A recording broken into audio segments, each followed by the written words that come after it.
Դուք ևս ունեք ծանոթներ, ովքեր մշտապես զուգընկեր են փոխում։ Այս երևույթը ունի իր բացասական կողմերը։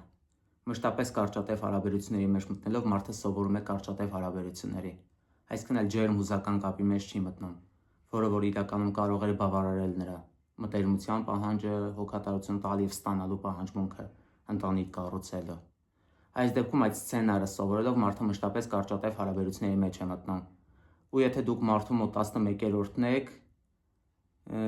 նա 12-րդին էլ կգտնի 13-րդին էլ։ Այսինքն շատ քիչ հավանականություն է, որ ձեր հետ կկարողանա կառուցել այդ առողջ հարաբերությունները։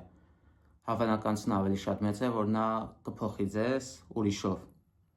Որովհետև մեր ուղեղը սկսում է սովորել կարճատև հաճույքներին, իսկ ջերմ, խորը, հոգեբանական կայուն կապ հարաբերություններ կառուցելու համար մարդուն պետք են տևական ժամանակ, ջանքեր ներդնել, փոխզիջումների գնալ, այսինքն մշտապես զարգացում ապրել, ներդրվել այդ հարաբերությունների մեջ։ Ու մարդը քանի որ կարճատև հաճույքները գիտի արտանել, չի ուզում երկարատև ինչ-որ պրոյեկտի վրա աշխատել, այսպես ասած։ Այս երևույթը հոգեբանության մեջ դեսենսիտիզացիա է կոչվում,